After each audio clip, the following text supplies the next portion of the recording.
But we're here today, this evening, to hear from Vice President Joe Biden.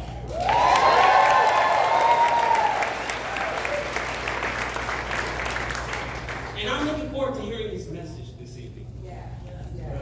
Because this is an area that has a lot of historic significance. A lot of residents that live around here fought the fight and are still fighting today for a better quality of life. And I'm honored to be our representative in the legislature.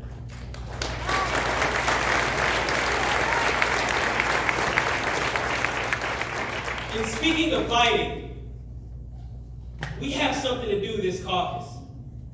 Starting February 15th through the 18th, you have an opportunity to early vote and make your voice heard.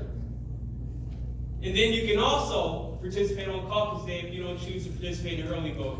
Because the Nevada State Democratic Party is doing the dogged work of organizing in every community around the state of Nevada. We're going to make sure that everyone has a chance to be heard.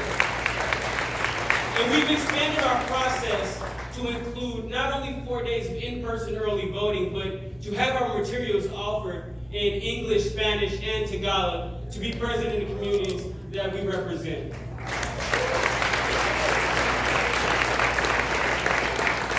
And we've expanded our early vote sites, over 78 and counting, to make sure that there is no opportunity to say that you didn't have an early voting location near you.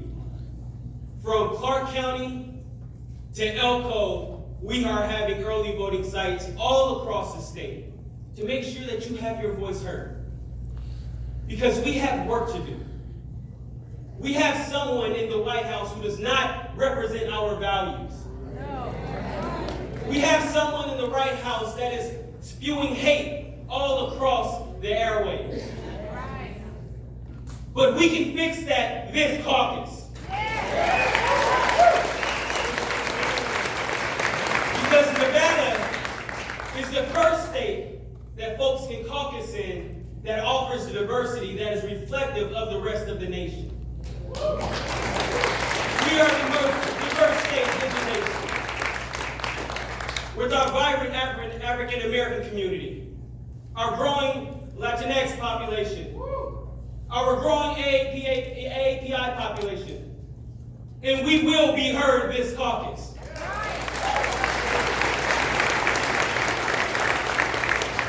This is about all of us coming together, shoulder to shoulder, talking to our neighbors, and making sure our voices are heard. Yeah. This is our moment, everyone. Yeah. In this caucus, we will send a message loud and clear that the first in the West State will send the nominee that's going to go on to defeat Donald Trump. Are you ready? Are you fired up? Are you ready to caucus? Are you ready to send a message to Donald Trump that we are tired and fed up? So please, help me welcome to the stage a fearless leader in Washington, D.C., fighting on behalf of all of us. Please help me welcome Congresswoman Dina Titus.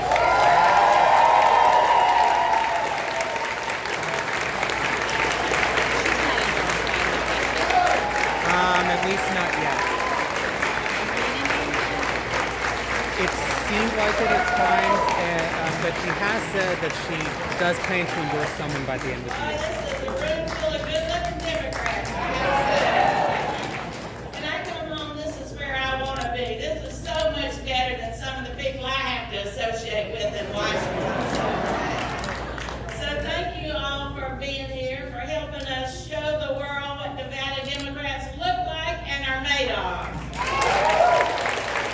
And to help me welcome our special guest, Vice President Joe Biden. We're glad to see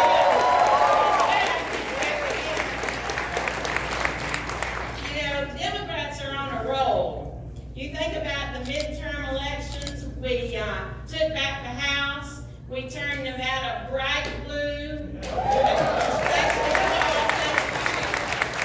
got our first Democratic governor in 20 years.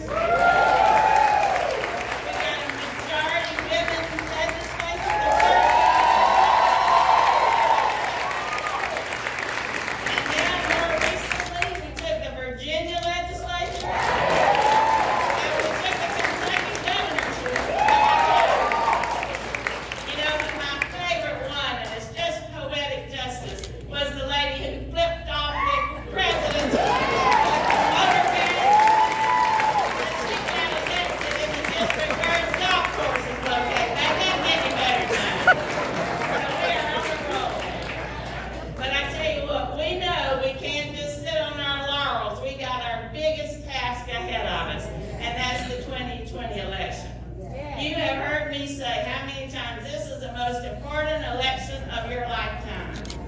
Well, this time I really, really, really mean it. I really mean it. It is.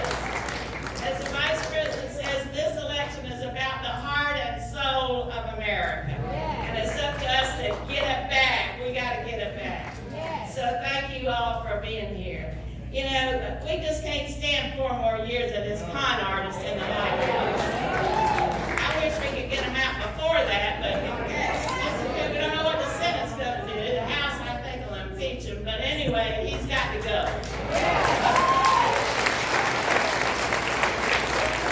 He has divided this country instead of bringing us together. He spews hatred. He pardons a racist sheriff. He tries to take away health care from people with pre-existing conditions. The list, look what he's done to the environment. The list just, and he tries to bribe a foreign country to help with his own election. I mean, my God, what's left? What is left? So he has got to go. And we have someone with us here tonight that can help to make that happen.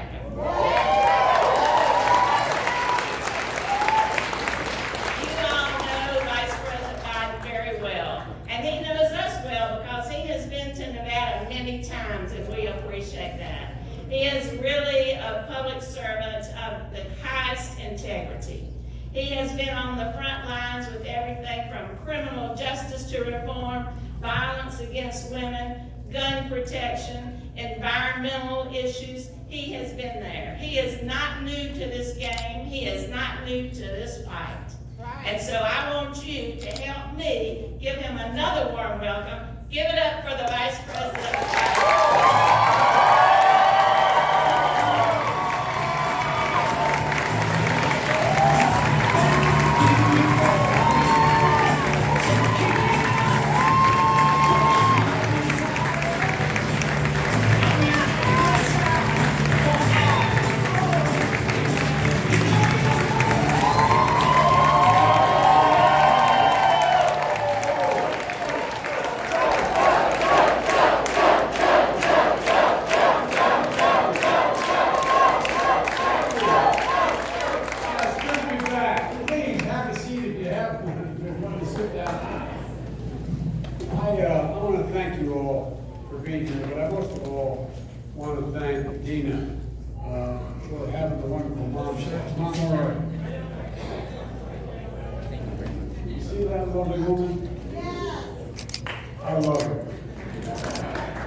Good blood, kid. Mom, thank you. Thank you very much. Folks, it's good to be back. I started coming here as a 32-year-old kid campaigning for a guy named Harry Reid.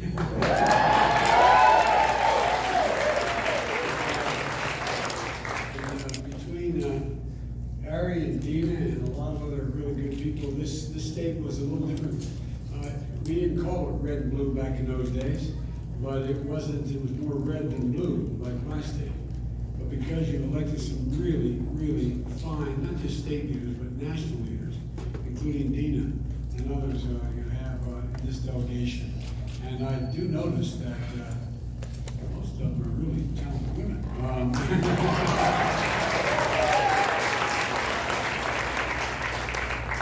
Dina's right about this off-year election.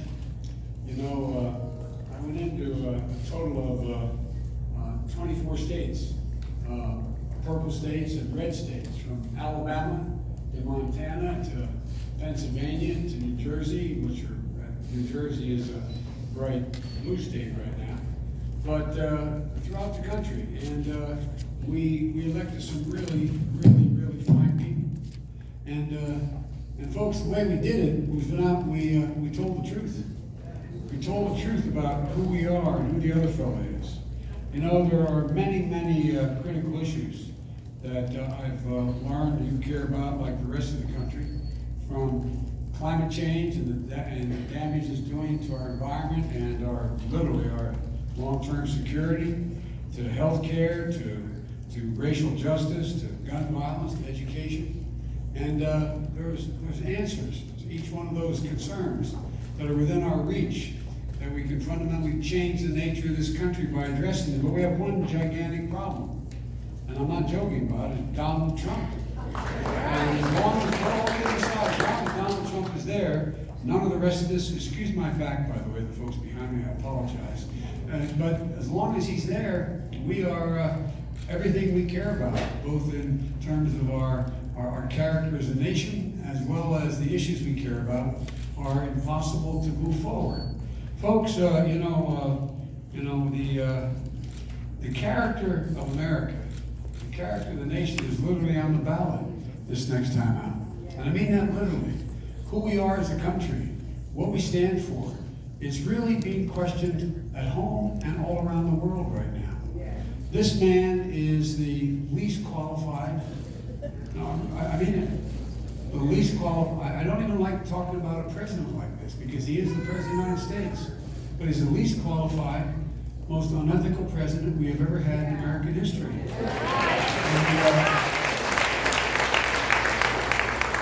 And some of you heard me say it before that he has sullied the character of the country in ways that no president has done since possibly Andrew Jackson or maybe Andrew Johnson, before both of them, before the Civil War. I know that I said the reason I ran, and I didn't plan on running this time again, but the reason I ran was I saw those folks coming out of that field down in Charlottesville, carrying torches, literally coming out of the fields carrying torches, carrying Nazi flags, chanting the same anti-Semitic bile that was chanted in Germany in the 30s, and accompanied by the Ku Klux Klan, white supremacists.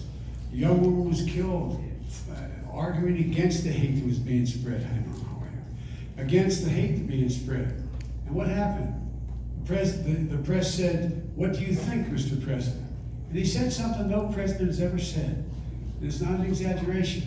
He said, quote, "There were very fine people on both sides." It stunned the nation. And I can tell I got a veteran back there. Guess what? It also shocked the rest of the world. It's not who we are.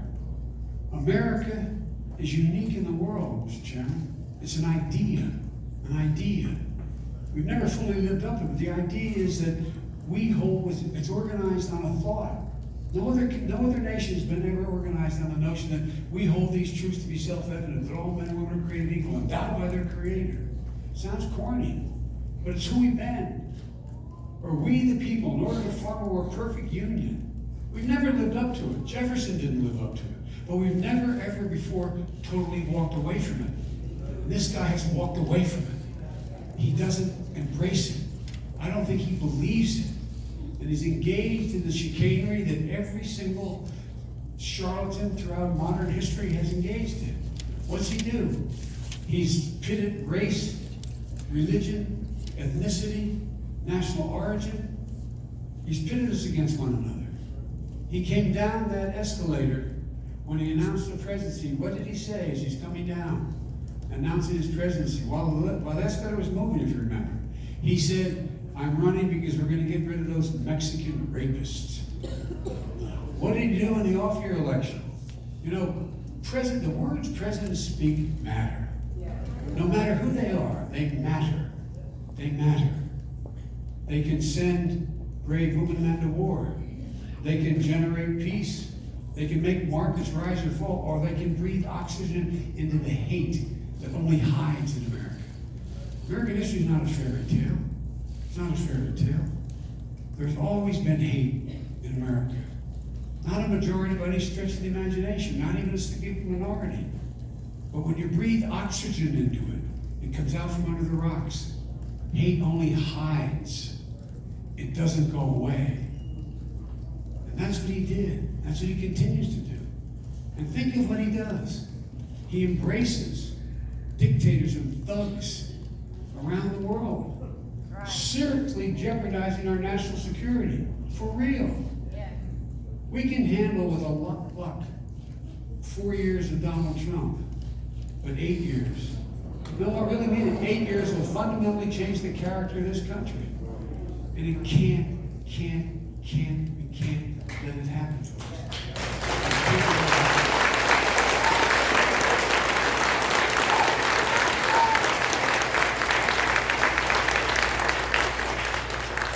You know, we have been down this road before.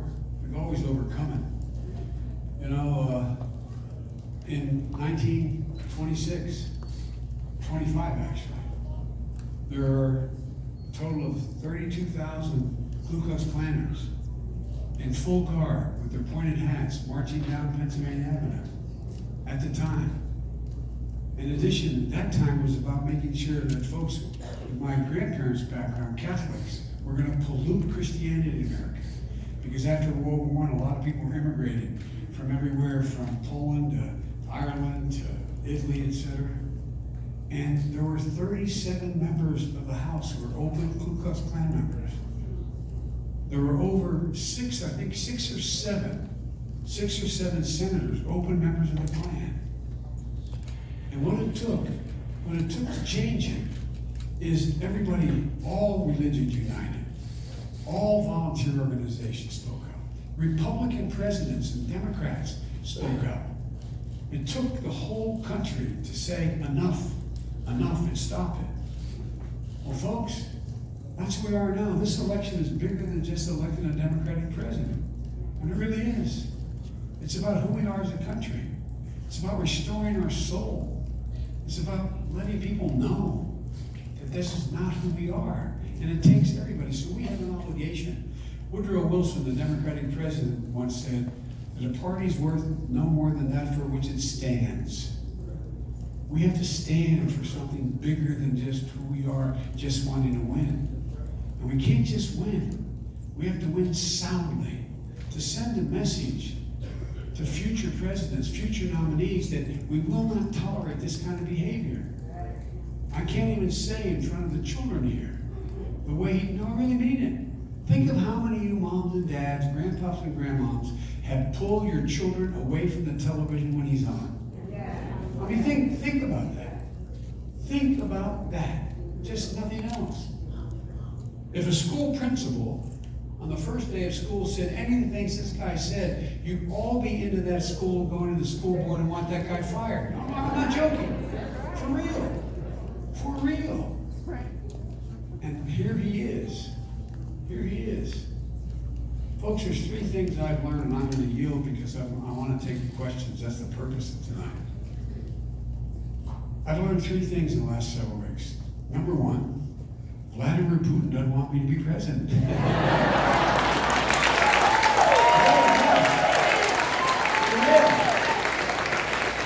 spent millions of dollars on Facebook, and they've taken it down, putting out what they call bots. You younger people all know what a bot is. In other words, taking people in America, putting their picture up and putting a caption underneath it that they never said, basically saying Biden's a jerk, or more colorful things than that.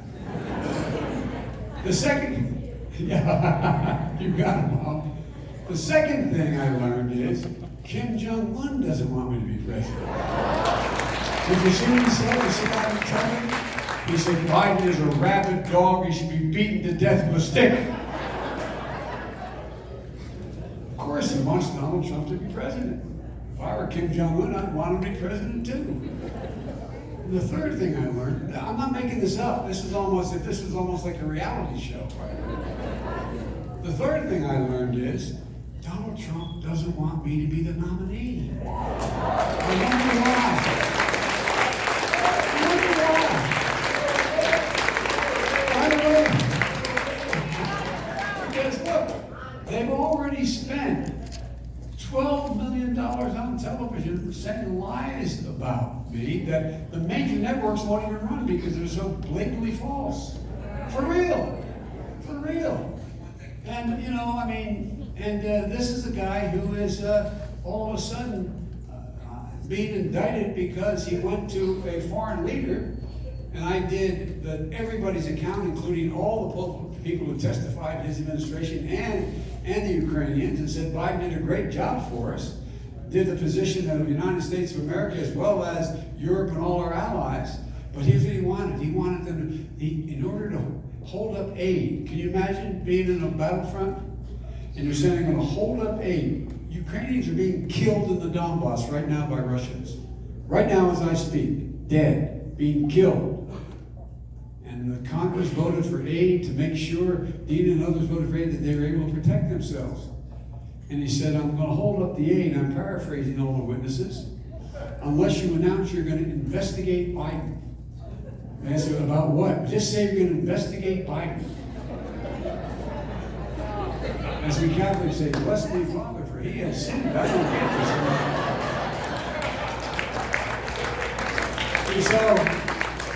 So the good news is that he's basically indicted himself. No, I'm not joking. I'm not joking. So folks, but none of this is healthy. The idea we have to have I've been through 2 impeachments. No country should have to go through this. Unless it's absolutely necessary, unless there's no option. There's no option now. The House has to do their constitutional duty, and the Senate's going to have to hold a trial. And by the way, I'm not so sure that the Senate is not going to hold a real trial. They may not. Everybody says it doesn't matter, they're not going to convict.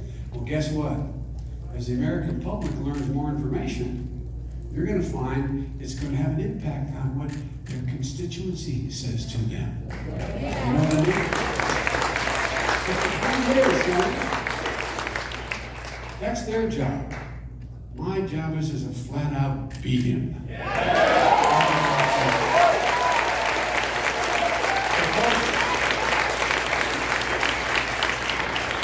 As my mom would say, I should hush up and take your questions. So, boss, you're going to lead the way here, and you're going to call on people, and I'm looking to you, and I will try to answer the question. If you ask me an essay question, I'll try to shorten it. If you ask me yes or no, I can do that too. But I'm not very good at yes or no's. First off, Mr. Vice President, thank you for being here in the historic West Side. I'm at Kelly in the 89106. A lot of people don't come to this neighborhood, so we're very happy you're coming to hear directly from the people who live here and the issues that are in this community. So thank you for being here, Mr. Vice President. This is the community I come from. Everybody, real quickly, my name is Michael Flores. Me and my family run a nonprofit called the Nevada Youth Network right across the street in Sherman Gardens on Weaver. We've been here for 9 years working with beautiful children in the neighborhood to help them get ready for school, because we know education is the true key and vehicle to get wherever you want in life and the true equalizer. First question I have for you, and just so everybody know, we're going to have folks with mics running around, and we will be taking questions from the audience. This isn't scripted at all. I even asked, do you want to know my questions? They're like, nope, we don't want to know anything. So whatever your questions are, they're going to take them. So Mr. Vice President, at our nonprofit across the street, the average income is about $9,750 a year annually per family.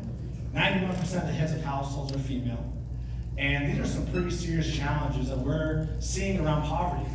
And just to give you a quick example, we had a family, the mom, single mom, had 3 kids, started working, and her rent went up to $900. And when she wasn't working, she wasn't having to pay much. And that's directly under HUD. When you are president, you are going to be over HUD and have some jurisdiction over that. How do we end poverty, especially people living in public housing that are trying to get back on their feet? How can we really make sure they have all the tools they need to get out of this cycle of poverty? Try to be brief. There's about 6 major things we can do and have to do. For example, number 1, anyone who has been, no matter what their income, a single parent, knows how tough it is. When I worked in the East Side, I come out of a state that has the 8th largest black population in America. I worked in what we call the East Side and Southgate and Southbridge, which is overwhelmingly African American. When I came back from college, the year that I graduated from law school, actually, I had a job with a fancy law firm. But my state was, when Dr. King was assassinated, my state was the only state, my own city was the only city in America ever occupied by the National Guard since the Civil War. For 10 months we'd drawn bayonets in every corner. And after I got admitted to the bar in January, I just, even though I was working for a great law firm, I I couldn't do it anymore. I quit and became a public defender. Because I had spent a lot of time as a young kid in the civil rights movement, working in the projects in the east side, and in, well, we didn't call them Title I then, but in schools that were really, really behind the 8 ball, in the public housing projects that were the largest in the city, and very high crime rates.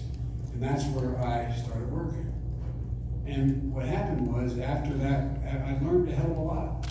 You know, I learned of all the folks and the guys who got the jobs, and there were guys then, because there were mostly, it was the largest public swimming pool in the state, 1,000 kids a day would come and swim. And the folks who got the job were the guys who were the pretty good athletes in it. And I was the only white employee there for, literally, for a couple years. And what I learned was, it was the greatest education I ever had. Two things, best things that ever happened to me. I used to stutter badly when I was a kid. And it made me realize that, you know, when you, and I know I'm gonna say this, and a lot of you will laugh, it's not appropriate, is that, you know, I used to talk like that. And it's debilitating. People look at you, think you're stupid, they make fun of you, and in fact, they make you realize that it's awful hard to ask the girl in the 8th grade to dance. Well, think about it. If I told you it's awful hard to invite the girl to the 8th grade dance because I had a cleft palate, or I had a reconstructed face, or had a club foot, or a withered arm, no one would laugh about it. But you can still laugh about stuttering, but it, in fact, debilitates you in ways that exceed everything else. But it taught me one thing. It taught me to have empathy for people who couldn't control things that were beyond their ability. The way they were born, whether they were short, tall, black, white, Hispanic, whatever it was. In my house, we had a rule. You could never, ever, ever say anything, no matter in a fight, you could never say anything was true about the person you were fighting. No, I really mean it. You couldn't say you're stupid if they were stupid. You couldn't say they were ugly if they were ugly. You could say you're a jerk, you could do all the other thing you wanted to say, but you could never say it was, and it taught me an awful lot. It taught me about what it's like to be the recipient of empathy, and the recipient of being made fun of. But the other thing that I learned from my mom and dad, not a joke, was that, they taught me from the time I was a kid. We lived and we weren't poor, but my dad lost his job when he was, and we lived in Scranton, Pennsylvania. Coal died, and, if you listen to Barack, you'd think I climbed out of a coal mine with a lunch bucket, Scrappy Joe Biden from Scranton, But the truth was that my dad was a white-collar salesman, a well-read guy, but never made any real money, and was in a position where his greatest regret, he didn't get to go to school, didn't get to go to college. And he made that longest walk, I call it, up a short flight of stairs to tell their kid when mom or dad loses their job, sorry, we can't live here anymore, honey. You can't play in that Little League team anymore. You can't go to Cooper School. You gotta go home and live with grandpa. I'm gonna commute every day back to Delaware where I was raised. But it's gonna be okay. It's gonna be okay. Well, here's the deal. When you watch that happen, it took my dad 3 years to get to a place where we lived in what eventually became Section 8 housing. It wasn't then, it was an apartment complex we lived in. But it took 3 years to get to the place we owned. My dad was able to buy a 3-bedroom home with 4 kids, and my grandpa living with us in a split-level house. And I watched. We weren't poor like the folks you're talking about, but I tell you what, we were taught one thing, my father. He said, remember, Joey, nobody is better than you, and everyone's your equal. Not a joke. Nobody's better and everyone's your equal. Well, guess what happens? When people go out and break their necks trying to raise their kids, particularly single parents, living on an income that is not able to sustain anything, what do? Well, you have an obligation to provide housing. And I'm gonna leave with you, anybody who wants it, entire housing plan I have to provide for significant increase in FHA loans, considerable increase in the amount of public housing we should be building. We should be encouraging communities and cities by giving significant grants to provide for building this housing. I know I'm gonna get in trouble for saying this, but in your city, you say you're gonna arrest people who are sleeping on the street. Well, guess what? You know, 60% of the kids in the street are there because their mothers are beaten. That's why they're there. A significant number of people are there because even though I wrote the Violence Against Women Act to provide shelter for women, they don't even know this exists many times. After I got elected as a 29-year-old kid to the United States Senate, I wasn't old enough to be sworn in, but I was down in Washington, for real, I had to wait. Down in Washington hiring staff. And I got a phone call from a first responder. And they put a young woman on the phone who was in the emergency unit of the fire company. And said, you gotta come home, there's been an accident. Your family's been in an accident. What happened? And she didn't mean it, she said, they're dead. Your wife's dead. Your daughter's dead. And I'm not sure about your boys. Well, you know, I was a single dad for 5 years. And I was making the money of a United States senator. I had no income before that. I was listed as the poorest man in Congress for 36 years. No, I was, but I got by. It was not a problem. I was getting a senator's salary. But the point is this, it was hard. Hard being a single dad. And I had a lot of help. I could no more afford paid help than flying. But I had a sister who's my best friend in life. And my brother, they both moved into the house I were living in with my wife and helped me raise my kids. And I had a mom. Like Dina's mom, for real. Who was there all the time for me. But my point is this. The idea that we are wasting the resources we're wasting now on tax cuts for people who are no more needed than fly. And so here's the deal. We have to move the minimum wage to $15 an hour. We have to do it